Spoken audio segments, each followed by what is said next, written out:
Commander Alex Wright's hands shook as he poured himself the fifth cup of coffee. The bitter liquid splashed over the rim, staining his already rumpled uniform. He hadn't slept in 32 hours. None of them had. Not since the aliens arrived. He walked back to the command center of the space station and looked again at the main screen. The sight still made his stomach drop. 57 massive alien ships hung in space just beyond Mars, their dark hulls reflecting the distant sun. Each one was bigger than anything humans had ever built. Together they could destroy Earth in minutes. Earth's space fleet looked like toys in comparison.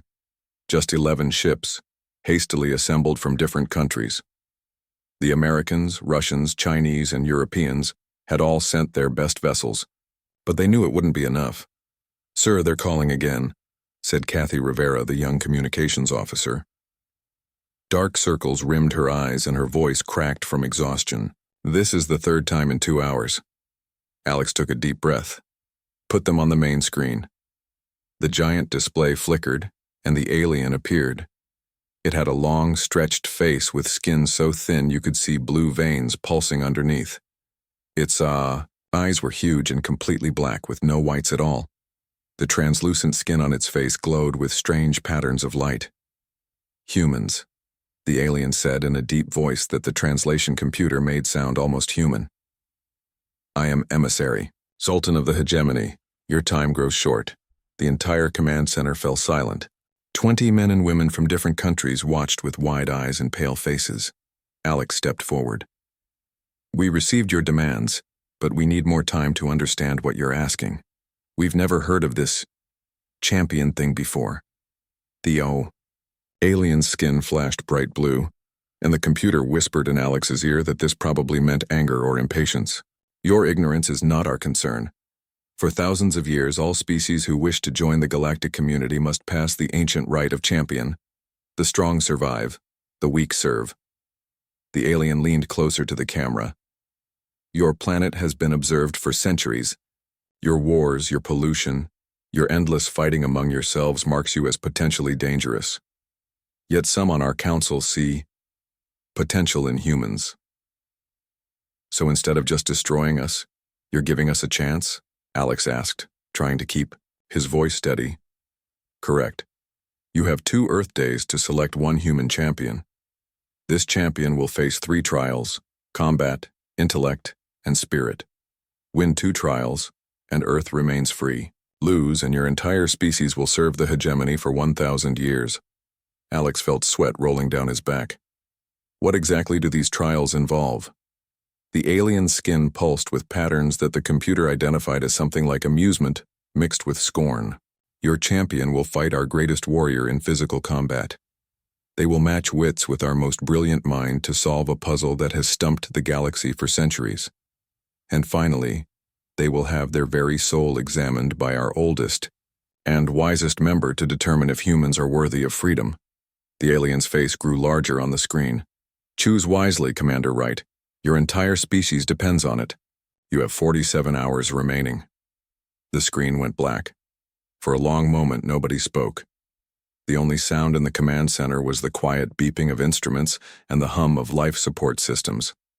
"Holy shit," whispered Greg Porter, the weapons officer. "They want a champion? Like some kind of space gladiator?" Karen Lewis, Alex's second in command, turned to him with wide eyes.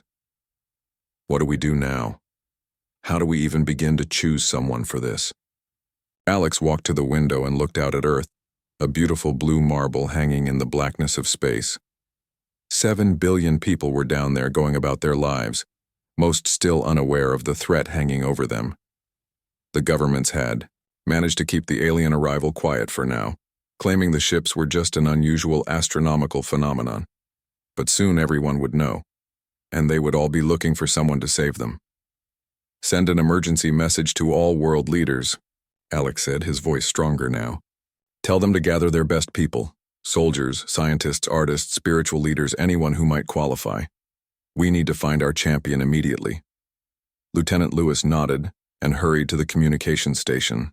Alex kept staring at the planet below, thinking about what kind of person could possibly win these 3 impossible trials.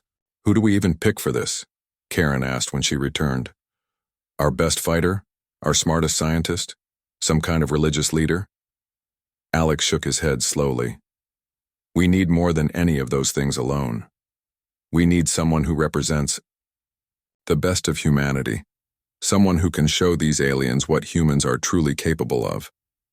He turned back to look at the tactical display showing the alien Armada. Their ships looked like hungry predators waiting to pounce. Because if we fail, he said quietly, humanity will never be free again. The United Nations building in New York was packed. People had never seen anything like this meeting before. Leaders from every country on Earth sat together in one room, generals with medals on their chests, scientists with worried eyes, religious, leaders in their traditional clothes, and government officials checking their phones for updates from home. The big screens on the wall showed the alien ships near Mars. No one could stop looking at them. We have 36 hours left, said Secretary General Frank Cooper, his voice tired. We need to choose our champion now. The room erupted with voices. Send our best soldier, shouted General Richard Garcia, pounding his fist on the table. He was a large man with a red face. This is a fight. We need a fighter. That's stupid, said Dr. Susan Park, pushing her glasses up. She had won the Nobel Prize for her work in physics. The second test is about brains, not muscles. Your soldier would fail instantly. We need a scientist. Both of you missed the point, said Professor Alan Martinez, a famous philosopher with a gray beard. The third test examines the spirit. We need someone with a deep soul, someone who understands the human condition. The arguments continued for hours. Some countries wanted to send their own champions. Others suggested famous athletes or brilliant chess players. A few even proposed sending robots or AI instead of humans. Meanwhile, the clock kept ticking. Commander Alex Wright sat at the back of the room, watching the chaos with growing concern. The aliens weren't going to wait forever. If Earth couldn't even agree on a champion, how could they hope to win these trials? What about a lottery, someone suggested. Pick a random person from Earth. Are you insane? Another shouted back. We can't trust the fate of our planet to chance. President Laura Wilson of the United States stood up, raising her hands for quiet. Maybe we're thinking about this all wrong. What if I'll go? The voice was not loud, but somehow it cut through all the noise. The room gradually fell silent as people turned to find who had spoken. A woman stood near the back door. She was average height with brown hair pulled back in a simple ponytail. She wore a plain blue suit that looked a bit wrinkled, like she had traveled far to get here. She wasn't old, but the lines around her eyes suggested she had seen things that had aged her inside. And who exactly are you? Asked the Secretary General, squinting to see her better. She walked forward through the crowd, which parted automatically to let her through. When she reached the center of the room, she took a deep breath. My name is Olivia Bennett. I work for the State Department as a diplomat. Before that, I was a Marine for 6 years, including 2 combat tours. I have a master's degree in theoretical physics and speak 7 languages. For the past 10 years, I've been working in conflict zones, helping people who hate each other find ways to talk instead of fight. She paused, looking around the room at all the powerful people staring at her. I've lived with Buddhist monks in Tibet, learning their meditation techniques. I've negotiated peace deals between groups that have been killing each other for hundreds of years. I'm not the best at any one thing, but maybe that's what we need right now. Commander Wright studied her closely. There was something about her, a calmness that seemed unusual in a room full of panic. Why do you think you should be our champion, Ms. Bennett? Olivia looked directly at him. Because I understand what these aliens are really testing. They're not just looking for our strongest fighter or our smartest scientist. They want to see who we are as a species. What makes us human? I believe I can show them that. The room was completely silent now. President Wilson walked over to Olivia, looking her up and down. You realize what you're volunteering for? If you fail, humanity loses its freedom for 1,000 years. Olivia nodded. Yes, Madam President, I understand. President Wilson turned to face the room. I nominate Olivia Bennett as Earth's champion. For a moment, no one spoke. Then an old Japanese diplomat stood up. "I second the nomination." One by one, others stood. The Russian president, the Chinese premier, the Pope, world leaders who rarely agreed on anything were standing together. 6 hours later, Olivia stood in the launch bay of the space station. She wore a special suit designed by the best engineers on Earth. It was simple and blue with small flags from every country sewn onto the sleeve. A team of technicians was doing final checks on her equipment. Commander Wright approached her, away from the cameras and dignitaries. "Are you really sure about this?" he asked quietly. "The fate of our entire species will rest on your shoulders." Olivia looked at him with clear eyes. "That's true for all of us, every day. We just don't usually notice." She smiled slightly and held out her hand. "It's been an honor, Commander." Alex took her hand, surprised by the strength of her grip. Despite everything, he felt a strange sense of hope. "The honor is ours, Champion Bennett," he said. "All of humanity is with you." As she boarded the small ship that would take her to the alien vessel, Olivia looked back at Earth through the window. The beautiful blue planet seemed so small from here, so fragile, so worth fighting for. The alien ship was huge beyond imagination. Olivia followed the silent guide, a thin, floating creature with too many arms, through winding hallways that seemed to breathe. She tried to memorize the path, but soon gave up. This place didn't follow human logic. Finally, they arrived at two massive doors covered in strange symbols. The doors swung open by themselves, and a wave of sound hit Olivia. Thousands of voices, clicks, and hums all mixing together. She stepped into an enormous, round arena. The walls changed colors slowly, shifting from deep purple to blue to green. The space was surrounded by rows of seats filled with aliens. So many different kinds. Some looked almost human, others like nothing Olivia had ever imagined. Some floated in the air. Others were just balls of light. All of them were watching her. In the center of the arena stood her opponent. Olivia felt her heart sink. The alien was massive, at least 8 feet tall, with thick, scaly skin that looked like natural armor. It had 4 yellow eyes and muscles that bulged under its reptile-like skin. In its clawed hands it held a weapon that looked like a battle axe, but with glowing edges. "That's a Kragoth warrior," whispered the computer voice in Olivia's ear. "From a high-gravity planet. 3 times stronger than the strongest human. Their skin can resist most weapons." Olivia swallowed hard. The special suit Earth had made for her suddenly felt very thin. Emissary Zoltan appeared on a floating platform above the arena.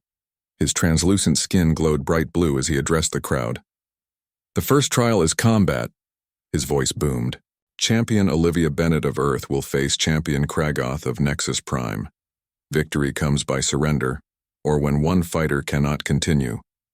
Death is not required but may occur. Begin." The Kragoth didn't waste any time. It charged straight at Olivia with surprising speed, swinging its massive axe in a wide arc that would have cut her in half. Olivia waited until the last possible second, then ducked and rolled to the side. The axe missed her by inches. The crowd made a strange hushing sound. "Your species has a reputation for violence," the alien growled, its words translated through Olivia's earpiece. "But you seem weak. Disappointing." Olivia didn't answer. She needed to save her breath. Instead, she focused on her training. 6 years as a Marine had taught her how to fight bigger opponents. But this was different. This alien wasn't just bigger.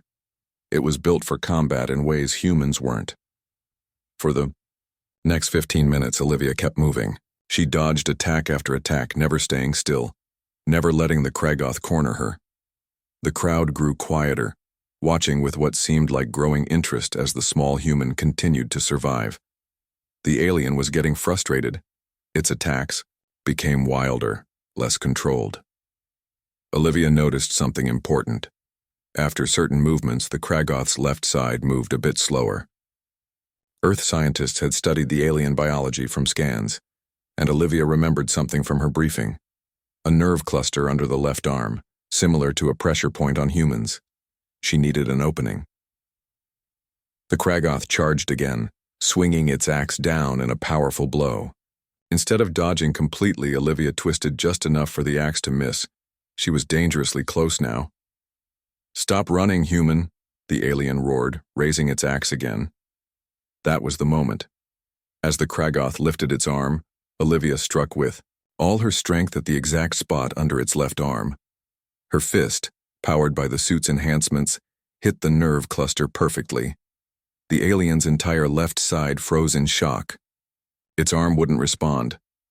Before it could recover, Olivia swept her leg against the back of the Kragoth's knees.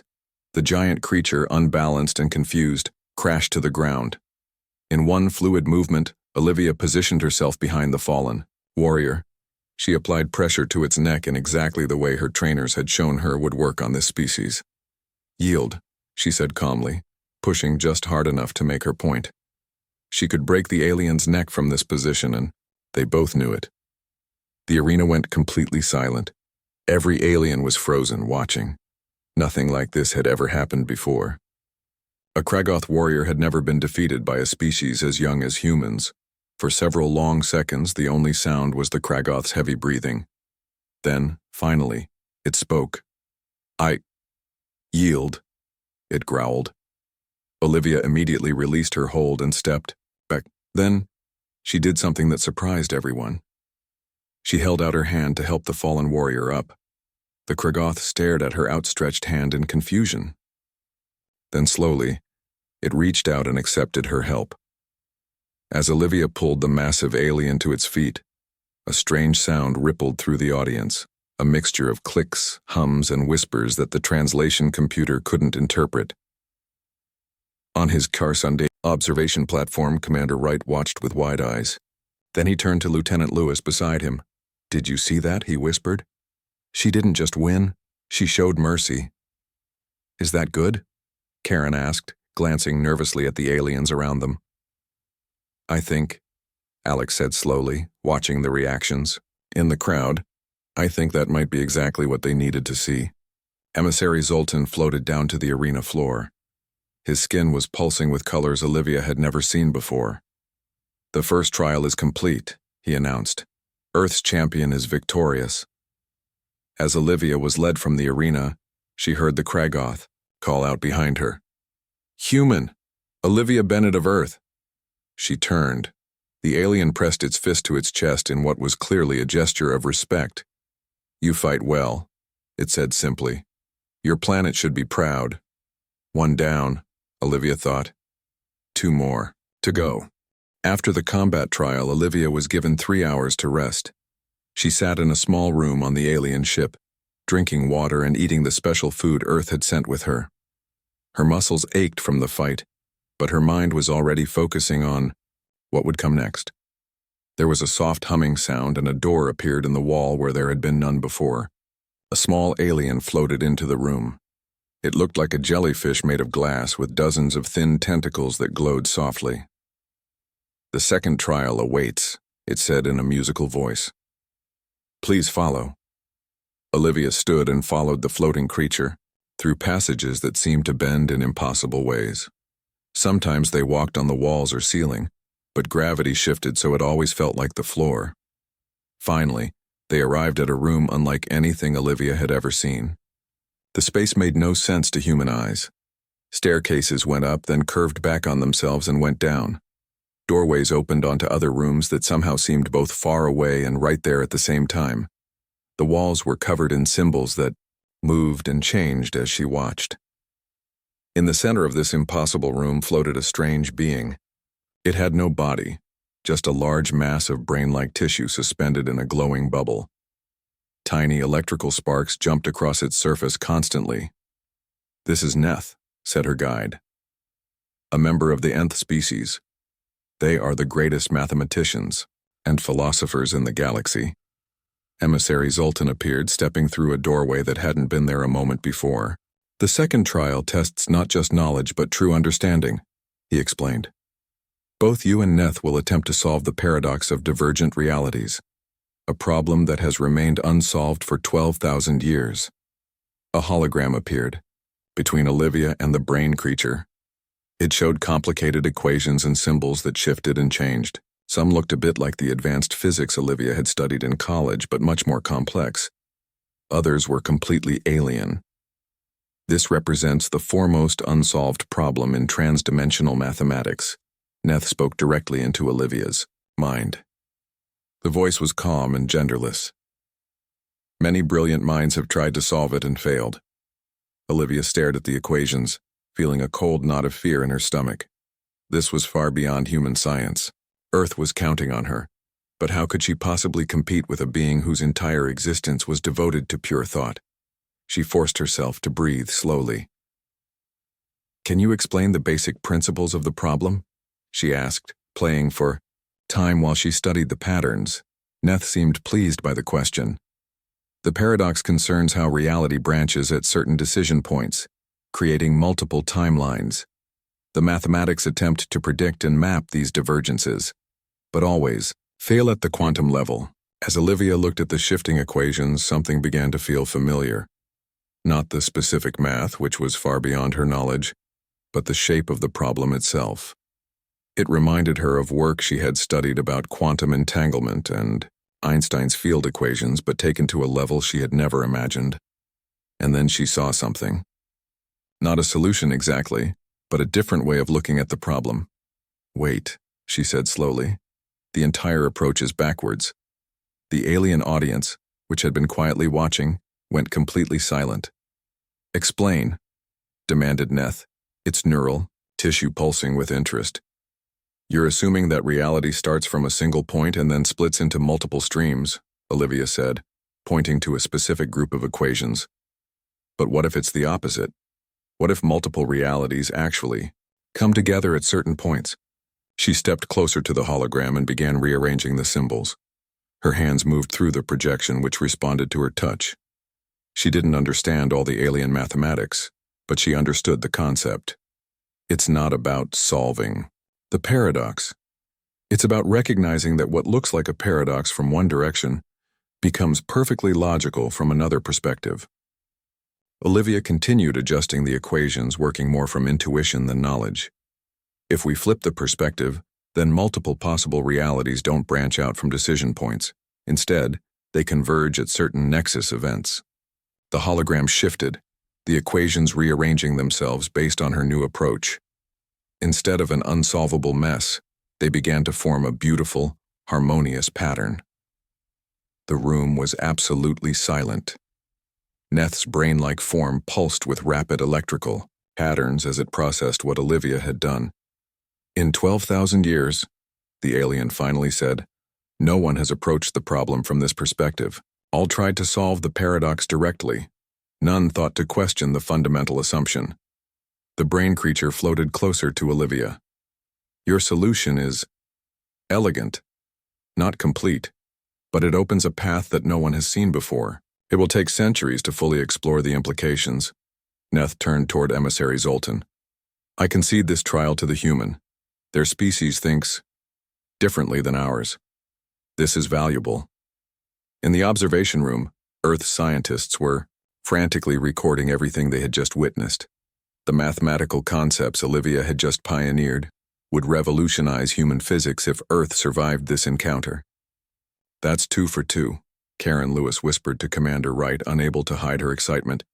"She only needs to win one more." Alex nodded, but his face remained serious. "The final trial will be the hardest. Combat tests the body. Intelligence tests the mind, but the third trial tests the soul," Karen finished quietly. After the second trial, Olivia was led back to her room. She tried to rest, but her mind kept racing. She had somehow won the first 2 challenges, but everything she had heard about the third trial made her deeply nervous. "How do you prepare to have your spirit tested?" She closed her eyes and practiced the breathing techniques she had learned from the monks in Tibet. Slowly, her heartbeat calmed. Hours later, a soft chime woke her. A new alien guide waited at her door. This one looked like a tall, thin humanoid, made entirely of flowing water.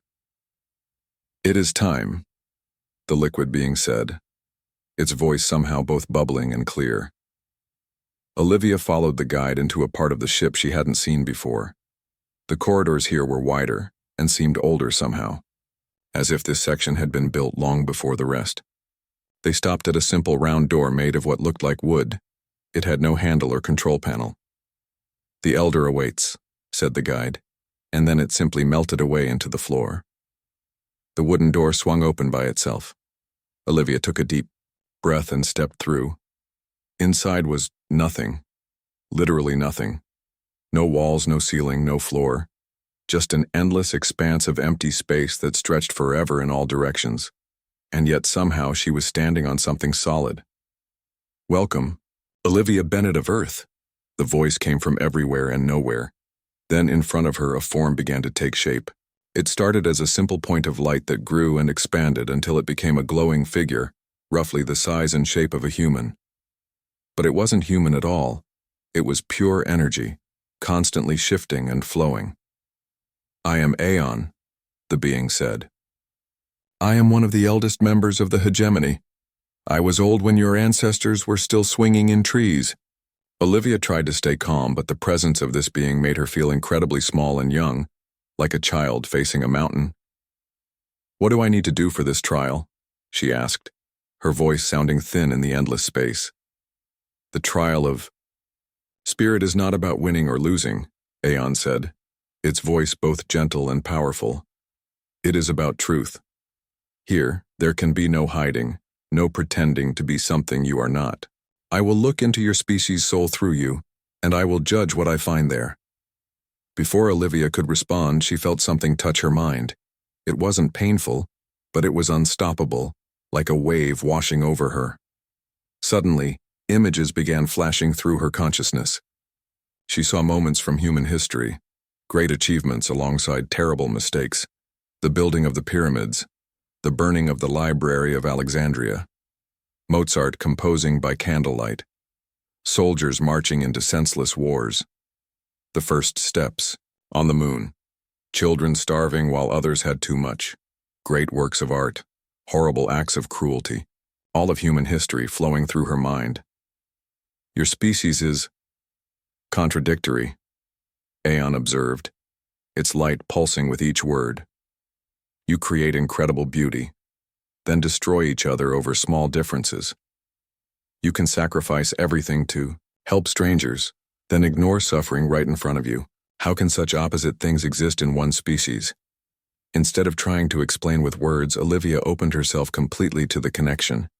She shared her own experiences, the feeling of standing on a beach at sunrise, the pain of losing someone she loved, the satisfaction of helping rebuild a village after a war, the wonder of looking through a telescope at distant stars, the struggle to be better tomorrow than she was today.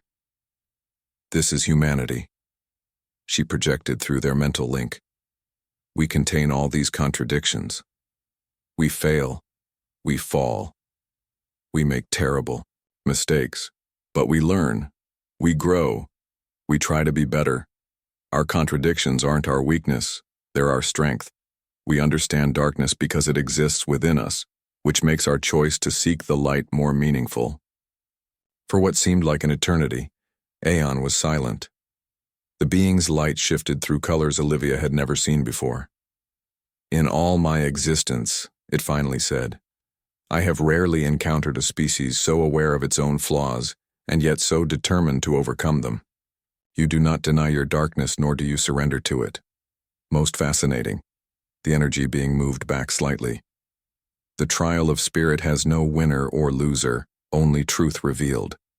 And the truth I have seen is that humanity, despite its youth and many imperfections, has earned the right to walk its own path among the stars." When Olivia returned to the Defiance, she was met by Commander Wright and a communications team broadcasting to Earth. "It's done," she said simply. "We passed all 3 trials. Humanity remains free." The celebration that exploded across Earth was like nothing in human history. For the first time, all of humanity stood together as one people, one species with a shared destiny among the stars. A week later, as the alien Armada prepared to leave, Emissary Zoltan requested a final meeting with Earth's leaders and their champion. The hegemony has existed for 50,000 of your years, the alien explained, his skin glowing with complex patterns. In that time, we have tested many species. Few have succeeded in all 3 trials as you have. What happens now? President Wilson asked. Now we extend an invitation, Zoltan replied. Not to join the hegemony as subjects, but as equals. Your perspective is unique, different from our own in ways that we find surprisingly valuable. Commander Wright looked at Olivia. You put us through all this just to invite us to join your club? We needed to know what kind of beings would be joining us among the stars, Zoltan said simply. Now we do. The question is, what will humanity do with its freedom? Olivia stepped forward. We'll do what we've always done. Explore, learn, make mistakes and fix them. Extend a hand in friendship while being ready to defend ourselves if needed. She smiled slightly. And probably surprise you in ways you never expected. For the first time, Zoltan's skin displayed a pattern that the translator identified as genuine respect. We look forward to it, humans of Earth. We look forward to it indeed. As the alien ships disappeared into the depths of space, humanity looked to the stars with new eyes, no longer alone in the universe, but standing proudly as equals in the cosmic community, ready to show the galaxy exactly what humans were made of. The end.